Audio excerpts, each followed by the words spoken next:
창세기 1장 20절에서 23절 말씀 봉독합니다. 창세기 1장 20절에서 23절 말씀 교독하겠습니다. 다섯째 날 하나님의 창조사역에 대한 말씀입니다. 육상과 수상생물의 창조주이신 하나님을 말씀하고 있습니다. 물을 육지의 물과 바다의 물로 나눌 수가 있는데, 바다에 사는 생물들과 육지에 있는 물에 사는 생물들을, 물고기들을 만드신 것을 여기서 말씀하고 있습니다. 뿐만 아니고 하늘에는 새들이 나올 수 있도록 하나님께서 또 새들로 하늘을 채우셨습니다. 바다와 물에 사는 생물에, 그리고 생물과 그 조류를 만드셨는데 어떻게 만드셨습니까? 오늘도 20절 말씀, 21절 말씀 보면 말씀으로 지으셨습니다. 하나님이 이르시되 물들은 생물을 번성하게 하라. 땅 위 하늘의 궁창에는 새가 나르라 말씀하시고 말씀을 하셨습니다. 또 21절에 보면 하나님이 창조하시니 이렇게 말씀이 기록되어 있어요. 하나님 창조하셨는데 큰 바다의 짐승들과 물에서 번성하여 움직이는 모든 생물들을 하나님이 창조하셨다. 그렇게 말씀합니다. 그래서 말씀하셨다 그리고 창조하셨다, 이 두 개의 동사 합쳐지면 말씀으로 창조하셨다 이렇게 됩니다. 우리가 지금까지 계속 묵상하는 말씀이지만요, 이 바다에 있는 물고기들 헤아릴 수 없는 거죠. 지금도 우리가 깊은 심해에 있는 바다에 어떤 물고기가 사는지 다 알지 못하고 있습니다. 그만큼 다양하고 종류를 헤아릴 수 없는 바다의 생물들, 물고기들을 하나님께서 만드셨는데 말씀으로 만드셨습니다. 여기서도 말씀으로 만드셨다는 점에서 성경이 그 내면에 말씀하고 있는 것은 하나님은 전능하신 하나님이시다. 창조주 하나님은 전능하신 하나님, 하나님의 전능성에 대해서 계속해서 강조를 하고 있습니다. 두 번째 보면은 어떻게 만드셨습니까? 종류대로 만드셨습니다. 21절 말씀 보면 하나님이 종류대로 모든 생물을, 날개 있는 모든 새를 그 종류대로 창조하시니, 여기서 강조되고 있는 것이 종류대로라고 하는 것입니다. 바다에 있는 생물들이 종류대로, 하늘에 나는 새들이 종류대로, 또 물에서 번성하는 그 물고기들이 종류대로 하나님께서 그 창조하셨다.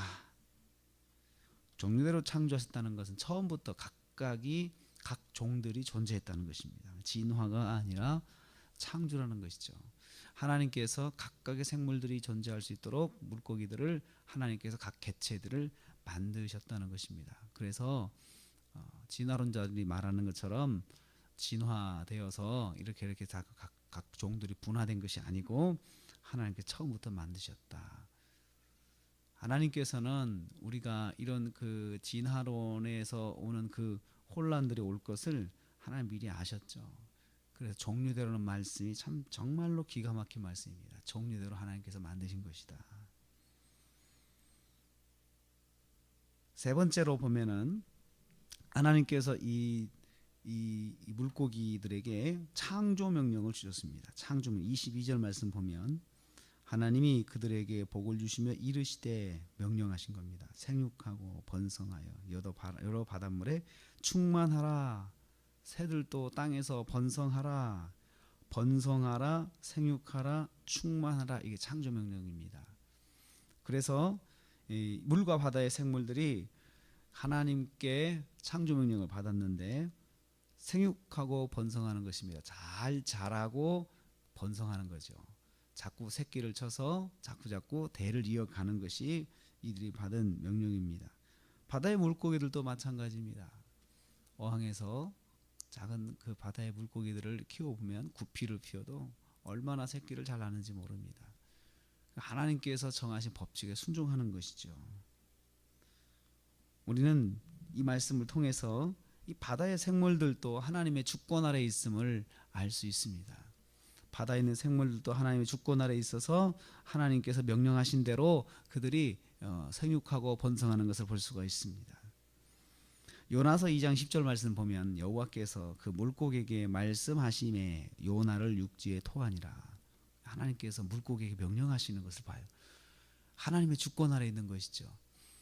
그 물고기가, 큰 물고기가 하나님께서 그 바닷속에 있는 수많은 물고기 중에 특정 물고기 한 마리, 요나를 삼켰던 물고기, 그 물고기에게 처음부터 명령하셔서 요나가 바다에 떨어지면 물고기를 너는 가서 삼켜라 라고 그렇게 말씀하셨고 명령하셨고, 그리고 토하라 하니까 토하는 걸 보십시오. 하나님께서 그 물고기들도 하나님의 주권 아래 있는 것이죠.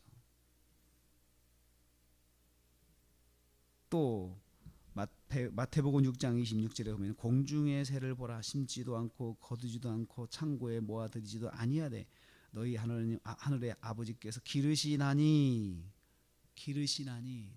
너희 하늘의 아버지께서 기르신다. 하나님이 돌보신다는 거죠. 공중에 나는 새도 바다에 있는 물고기들 다 하나님이 돌보심 속에 있습니다. 하나님의 창조 질서 속에 있는 것이죠. 그런데 너희는 이것들보다 귀하지 아니하냐. 이것을 통해서 이제 암시하는 것이 있습니다. 그 다음 창조물인 우리 인간이 이것들보다 얼마나 귀한지, 그리고 하나님의 주권 아래에 있는 것이 얼마나 소중한지 그것을 말씀하고 있습니다. 오늘 우리는 하늘의 새도 바다의 물고기도 그리고 육지의 그 물에 있는 물고기도 하나님의 주권과 권세 아래 있는 것을 우리는 기억해야 합니다. 한강에 있는 물고기도 하나님의 권세 아래 있습니다. 하나님의 주권 아래 있습니다.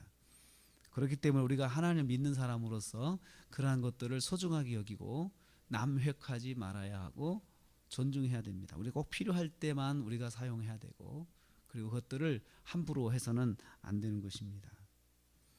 오늘 우리는 물과 바다의 주권자이신 하나님을 말씀 통해서 보았습니다. 그렇습니다. 하나님은 주권자이신 하나님이십니다. 왜 주권자가 되실까요? 창조하셨으니까요. 하나님께서 창조하셨기 때문에 하나님이 주권을 가지시고 다스리신다는 거죠. 주권자이신 하나님, 바다의 생물들의 주권자이신 하나님, 모든 만물의 주권자이신 하나님, 그 하나님이 저와 여러분의 하나님이십니다. 그래서 오늘도 우리는 그 주권자이신 하나님의 권세 아래 삽니다. 그 하나님의 권세 아래 살면서 하나님의 말씀에 순종하고 오늘도 하나님을 기쁘시게 하는 하루가 되시기를 주님의 이름으로 축복합니다.